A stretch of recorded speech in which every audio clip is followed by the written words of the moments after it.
자, 이번 시간부터는 세계대전 얘기를 하려고 해요. 그리고 세계대전은 우리 독일의 어떤 정책의 그러니까 대외 정책, 그러니까 외교 정책의 변화였죠. 그러니까 비스마르크가 결국 프랑스 프로이센 전쟁, 그러니까 푸푸 전쟁, 우리가 흔히 말하는 푸푸 전쟁의 이후에 결국 프랑스 고립 정책을 추진을 하게 됩니다.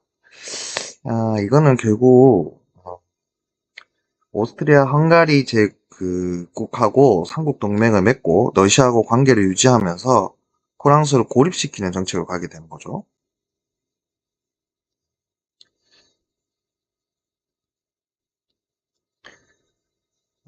그리고 이제 요 당시에 이제 2차 산업혁명이 시작이 되면서 전기, 석유, 철강 등이 발달하면서 독일과 미국이 성장을 하게 됩니다. 그러니까 독일이 기본적으로 이제 푸푸전쟁 이후에 프랑스를 고립시키고 전체적으로 안정화시키면서 세계 2차 혁명, 2차 산업혁명을 가면서 세력이 커지는 거죠.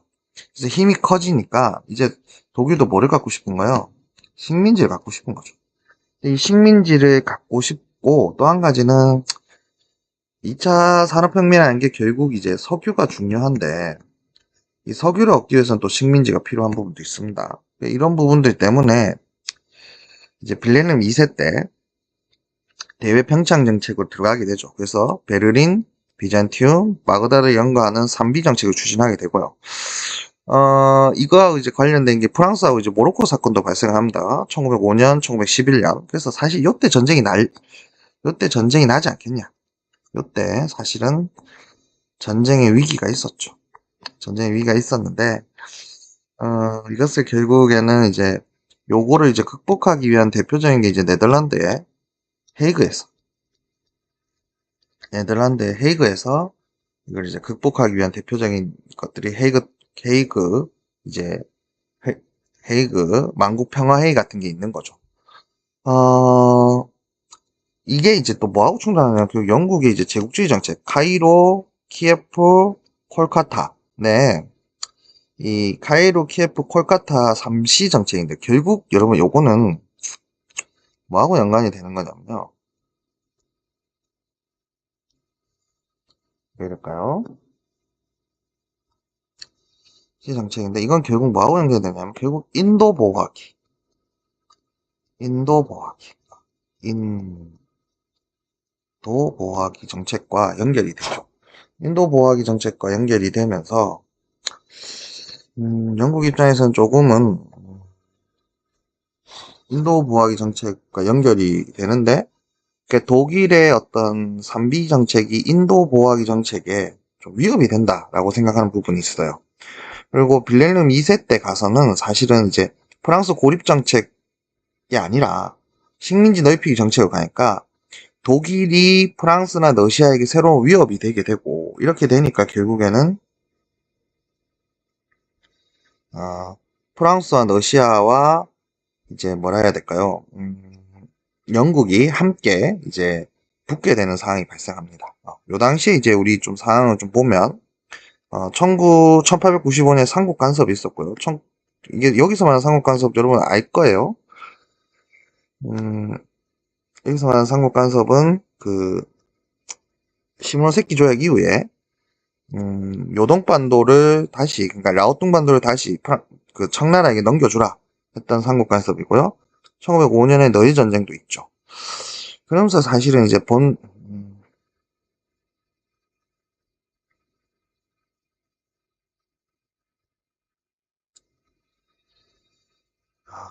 뭐 안 되겠다 이거. 이렇게 힘들지? 이건 올라가야 되는데. 미안해요. 계속 좀 갈게요. 그러면서 이제 범게르만주의하고 범슬라브주의가 유럽에서 좀 대립한 상황이 발생합니다. 특히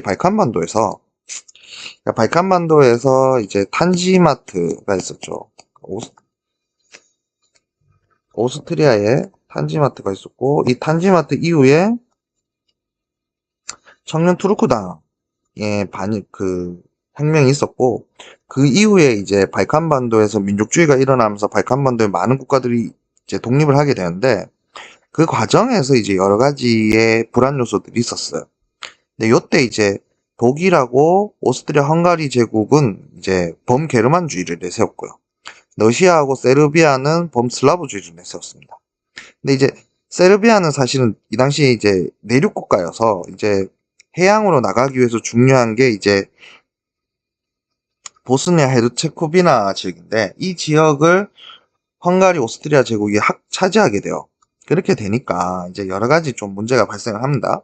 여기에 이제 발칸 전쟁이 여기서 오스만하고 세르비아 그리고 발칸 동맹 안에서의 전쟁도 터지고 그러니까 여러 가지의 갈등 구조들이 있었던 거죠. 동맹국가 협상국 그리고 동맹국이 이제 오스트리아, 헝가리, 독일을 말하는 거고 협상국은 프랑스, 러시아, 영국을 얘기하는 거고요. 아까 얘기한 산비, 산시, 그 다음에 범게르만주의, 범슬라브주의, 그다음 오스만 대 세르비아 이런 여러 가지들이 충돌하게 돼요. 이런 와중에 사실은 사라예보 사건이 발생하게 되죠.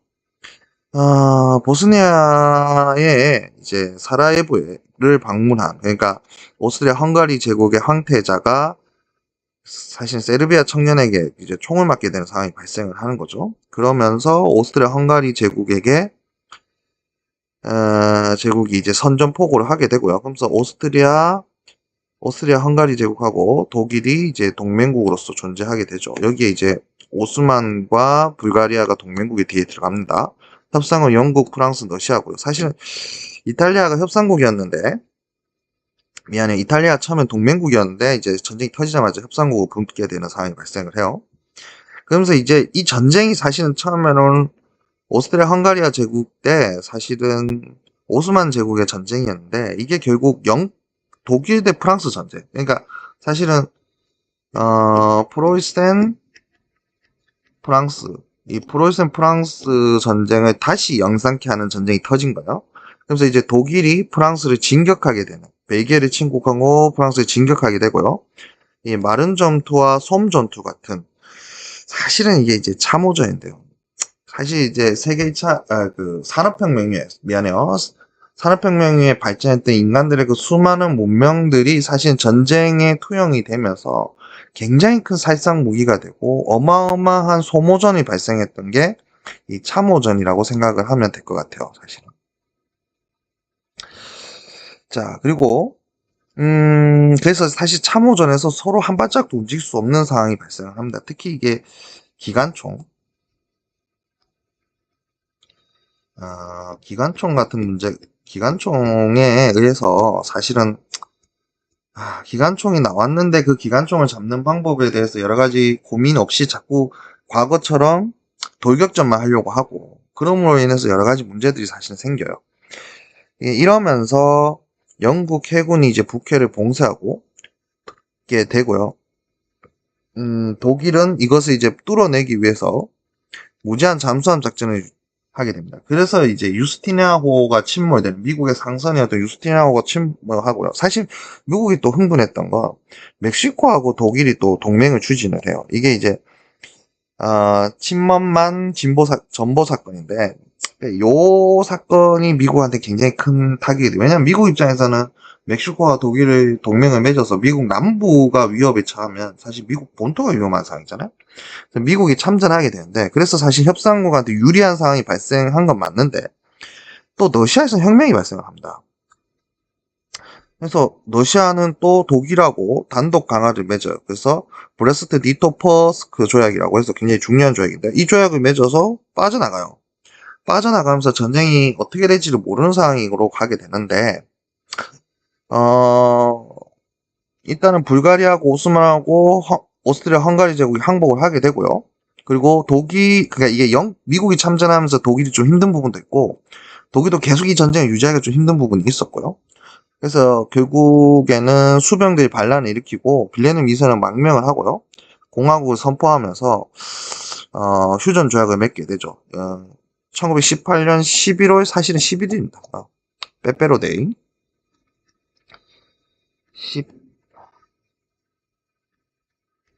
11일 날 우리가 빼빼로데이를 기점으로 해서 맺게 되는 거죠. 사실 이제 전쟁 중에 죽은 사람만큼 사실 이때 그 사망자가 나왔던 대표적인 사건이 스페인 독감입니다. 그리고 재정이 붕괴되었고요. 이러는 와중에 이제 사실은 전체 전쟁을 해야 되다 보니까 많은 사람들이 참전을 해야 되고, 특히 노동자들도 많은 전쟁에 참여하게 되고, 그들에게 이제 선거권을 줘야 되는 문제가 생기고요.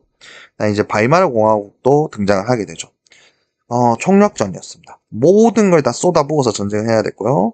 그리고 그 현장은 참혹스러운 참호전이었고요. 신무기가 이때 등장하는데 탱크라든지 전투기, 잠수함, 독가스 같은 게 등장합니다. 이 전쟁 끝나고 난 다음에 맺어진 강화조약이 파리 강화조약이에요. 당연히 영국이나 프랑스 중심의 대표들이 주도하여서 했고요. 이때 이제 가장 대표적인 게 우리한테도 중요한 윌슨의 평화주의, 민족 평화주의. 이때 이제 민족 자결주의가 나오죠. 그래서 이제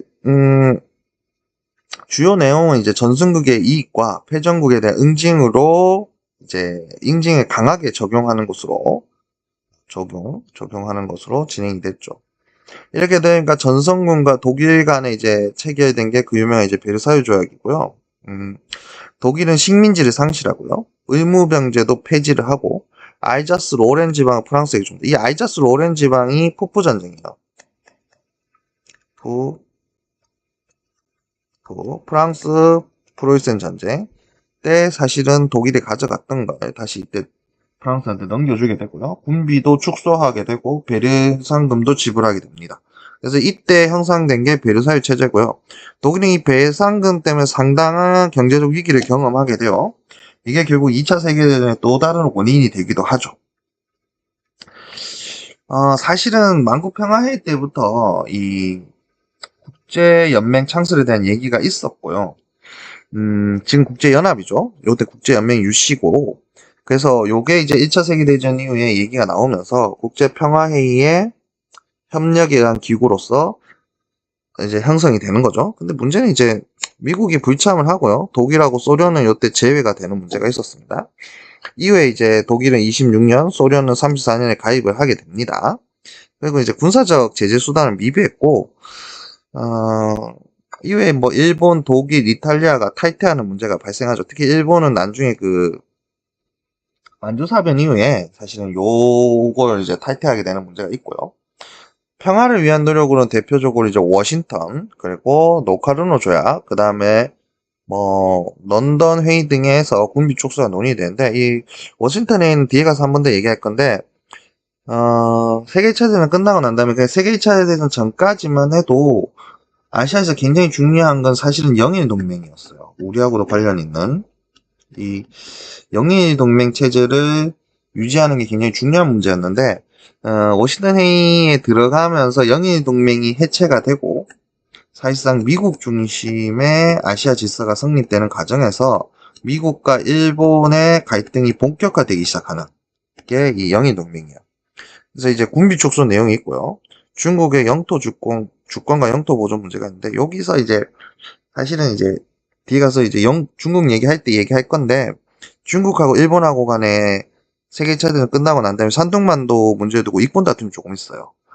그 문제에 대한 문제가 있고요. 그 다음에 이때 영일 동맹이 해체가 되고 산둥만도 이권은 다시 회수돼서 그냥 중국이 가져간다는 거예요. 그렇지만 중국이 또 이 워싱턴 회의를 다 받아들일 수 없었던 건 불평등 조약이 그대로 유지가 됐다는 거죠. 그리고 밑에 보면 뭐 노카르노 조약 같은 게 있습니다. 독일의 국제연맹 가입과 국제분쟁 시 평화의 원칙을 합의한 거. 그리고 켈로그 브라운 조약에서는 전쟁은 국가의 수단이 될 수 없다는 거. 그리고 배상금 인하 문제가 있습니다. 그래서 도스안, 영안, 노잔회의를 거쳐서 계속 줄여주고 결국 없애주는. 그래서 독일이 안정적으로 좀 뭐라 해야 될까, 국가 경영을 할 수 있도록 도와주는 형태로 가기는 합니다. 그렇지만 또 결국 이제 29년도에 뭐라 해야 될까요? 그 경제 공황이 결국 세계 정세를 굉장히 불안정하게 하죠. 전후 이후의 정치 체제를 보면 독일의 바이마르 공화국이 등장을 하는데요. 바이마르 헌법은 굉장히 중요한데 의원 내각제고요. 그리고 간접민주주의, 여성 창정권을 보장하고 있고, 그리고 노동의 권리, 노동자의 권리를 보호하게 되고요. 이건 이제 타구 영향을 주고, 제일 중요한 건 최초로 사회권이 나왔다는 거예요. 인간다운 삶을 보장하는 사회권이 나왔다는 거. 그거고요. 영국은 이제 노동당 내각이 들었습니다. 원래는 영국은 이제 그 뭡니까? 보수당하고 자유당의 건데, 이제 노동당이 창당되고, 이제 그 이후에 이제 노동당이 권력을 잡는 내각까지 수립하게 되는 상황까지 가고요. 재정이 붕괴되고 공화국이 수립된 나라들도 있습니다. 오스트리아 헝가리 제공, 오스트리아 공화국이 되고요. 그 다음에 오스만 제국은 터키 공화국으로 넘어가게 됩니다. 그리고 이제 중요한 건 아까 얘기했듯이 보통 선거권이 확산이 되더라라는 거죠. 보면 알겠지만 굉장히 생각보다 우리나라가 늦지 않아요. 여성 참정권 준 게요. 여기 밑에 건 여성 참정권이거든요. 그 다음 다다이즘이라 해서 초현실주의도 유행을 하게 됩니다. 현실을 받아들이기 힘든 그런 것들도 유행을 하게 되는 거죠. 오늘은 여기까지 할게요.